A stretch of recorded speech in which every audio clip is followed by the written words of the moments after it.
años del golpe de Estado Allende.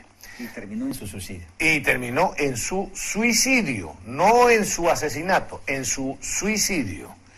Está ya además demostrado ahora con necropsia y con todo lo demás. Bueno, todos los medios de comunicación, o casi todos, han hecho una reseña escrita lamentablemente por ignorantes, desconocedores o tergiversadores de la verdad histórica. Porque lo que se dice en esas reseñas, en esas historietas, no corresponde con la realidad. Ahora van a escuchar lo que fue Salvador Allende y cuál es la verdad de la milanesa. José Barba Caballero escribió este artículo del año 2003, si no me equivoco. Ese artículo nunca fue refutado por nadie, en ningún medio de comunicación televisiva, radial o escrita.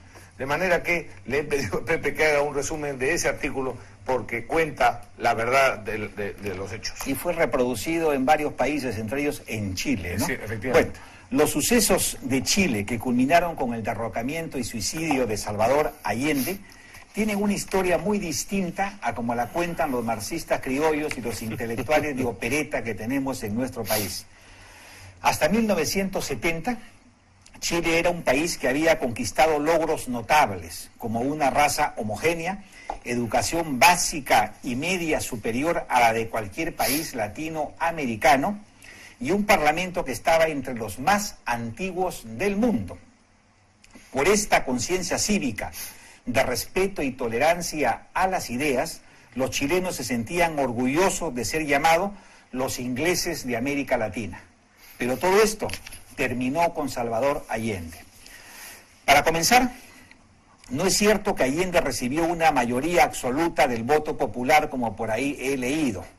En las elecciones generales de 1970 solo obtuvo el 36.2% de los votos, contra el 34.9 o 35% de los votos de Jorge Alexandri y el 27.8% de Rodomiro Tomic.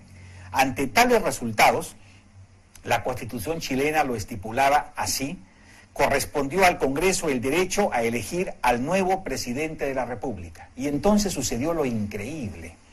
La democracia cristiana, en un error histórico que todavía lloran, optó por Salvador Allende, comenzando así la tragedia que traería un baño de sangre sobre Chile.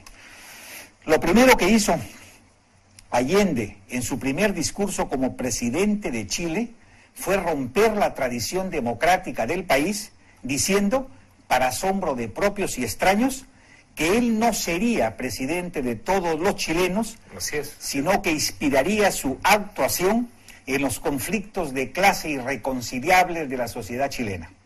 En otras palabras, adelantó a todos su intención de convertir a Chile en un país comunista a partir de un triunfo electoral modesto y por demás precario. De inmediato, el Partido Comunista, el Partido Socialista, el MIR, el MAPU, entre otros, comenzaron a preconizar abiertamente la inevitabilidad de una guerra civil. Con estos vientos cargados de incertidumbre, a nadie le llamó la atención que la inversión privada y extranjera se fuera a cero, como lo escuchan, y que a un año del gobierno de Salvador Allende, Chile tuviese que declararse insolvente y pedir una moratoria sobre su deuda externa. Y para que nadie tuviese dudas de hacia dónde marchaba la unidad popular en el gobierno, el mismo Allende le declaró nada menos que a Regis Debray, el que acompañó al Che Guevara en su aventura boliviana, Regis Debray famoso en el mundo, que sus diferencias con el Che Guevara solo eran tácticas, por requerir la situación chilena un respeto transitorio a la legalidad burguesa. Eso le dijo a Salvador. En 1971, miren ustedes esta burrada, Fidel Castro visitó el país y durante 30 días, como Pedro en su casa, lo recorrió de punta a punta, arengando a las multitudes hacia la revolución inevitable.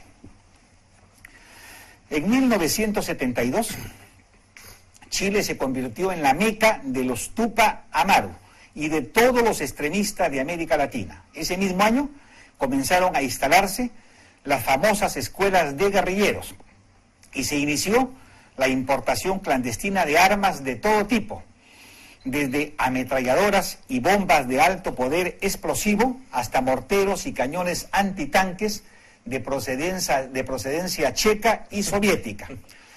Paralelamente, la Embajada de Cuba se transformó en un búnker con más de 300 diplomáticos acreditados. Para 1973, perdieron el control de los principales sindicatos industriales y mineros. Aún así, plantearon la sustitución del Congreso por una Asamblea Popular, como en Cuba, ¿no? Y la creación de tribunales del pueblo, como en Cuba, de los cuales algunos llegaron a funcionar. Asimismo, pretendieron transformar el sistema educativo para convertirlo en un instrumento de concientización marxista. Los diarios, los famosos diarios históricos, La Tercera y El Mercurio, diarios democráticos, fueron clausurados por el demócrata Salvador Allende. Frente a tales hechos, la Iglesia abandonó su neutralidad y la Corte Suprema de Justicia, por unanimidad, censuró al gobierno por el atropello sistemático de la legalidad vigente. La Contraloría rechazó por ilegales innumerables resoluciones del Poder Ejecutivo. En un acto insólito, el presidente Allende se negó a promulgar las reformas constitucionales del Congreso y persistió en esta actitud a pesar de sucesivos mandatos judiciales. De aquí la opinión del expresidente demócrata Cristiano Frey, quien dijo: el gobierno minoritario de Unidad Popular estaba resuelto a instaurar una dictadura totalitaria y estaban dando todos los pasos para llegar a esta situación. El 7 de agosto de 1973, la Marina de Guerra de Chile anunció haber frustrado un complot para sublevar la flota en Valparaíso y Concepción y acusó de estos gravísimos hechos a los líderes comunistas Carlos Altamirano, secretario general del Partido Socialista, y a otros líderes del MAPU y del MIR que estaban protegidos por la inmunidad parlamentaria, ¿no? Ellos exigieron el levantamiento, pero nada. El 9 de septiembre, 2 días antes del golpe, los acusados reconocieron su culpa, pero ya era demasiado tarde.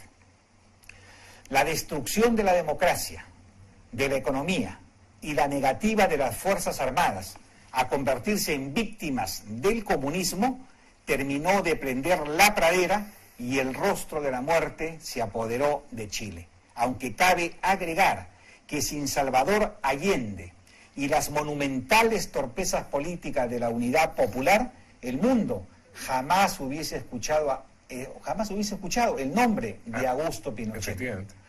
Por estas razones, yo me niego, Rafael también, y como nosotros miles, a rendirle homenaje a quien no fue un idealista, sino un dogmático, a quien no fue un demócrata, sino un comunista que intentó convertir a Chile en una tiranía inmunda como lo era Cuba. Si hoy recordamos a Salvador Allende, no debe ser para enaltecerlo, sino para censurarlo y recordar por siempre que la gran lección que Chile nos dejó no es otra que la evidencia incontrastable que el marxismo-leninismo es incompatible con la democracia, ¿no? Y con la libertad. Y con la libertad, muy bien, por supuesto. Eso fue lo que escribió José Barba en el 2003. Nadie se atrevió, y esto es un resumen, nadie se atrevió a escribir una línea en contra, y además lo publicó justamente cuando se cumplieron los 40 años, mientras los demás hacían sus panegíricos absurdos y faltando a la verdad. Eduardo Frei, has recordado una frase que dijo respecto de la Unidad Popular, que era el conglomerado que llevó a Allende al gobierno.